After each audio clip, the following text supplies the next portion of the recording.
6:53, time for the morning sprint. We want to get right to our coverage of breaking news near the Dane County, Rock County line, where crews have been battling a fire at a business overnight. This fire started at Vico Plastics, which is right off the interstate near the Edgerton Travel Plaza. The chief of the Lakeside Fire Department says the building is a total loss. The building was not occupied at the time. There aren't any injuries so far. We do know the fire started inside the building, and after about an hour, firefighters had to pull back outside because it was so dangerous. There are also evacuations nearby. Houses evacuated because of the smoke.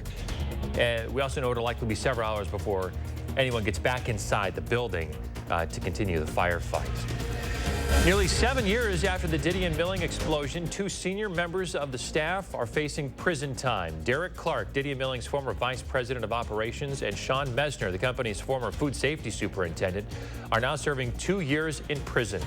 They're both convicted of falsifying safety reports that played a part in the deadly explosion.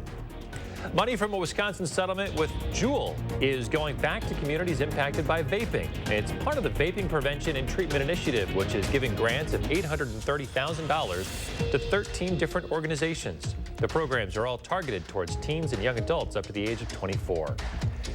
The First Lady will be in Wisconsin today. Dr. Jill Biden will be in Green Bay visiting the Rail Yard Innovation District. She'll join our roundtable to talk about the Biden administration's education policies. Meanwhile, in Madison, the GOP announced it'll hold a news conference during the First Lady's visit. Caitlin Clark, now the NCAA women's top scorer of all time in college basketball. That was the shot that did it. The Iowa player set the record, breaking the previous record of that three-pointer. During the game against Michigan, Clark scored a career-best 49 points. Folks in Dane County will now hear tornado siren tests all year.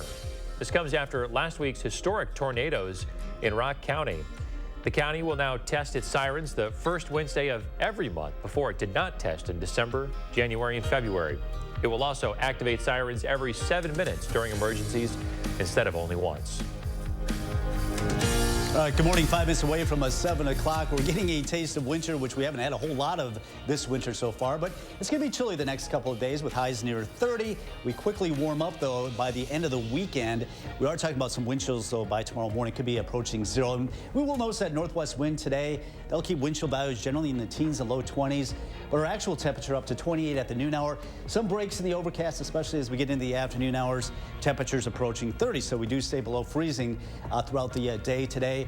With a mix of clouds and sun getting up close to 30. Should be clearing out tonight. That's going to set us up for a very cold night, down to 12 by tomorrow morning. It's going to be a breezy weekend, but that southwest wind will bring us some warmer weather. Upper 30s by Sunday. We should be up close to 50 by next Wednesday. All right. We'll have another news and weather update in 30 minutes.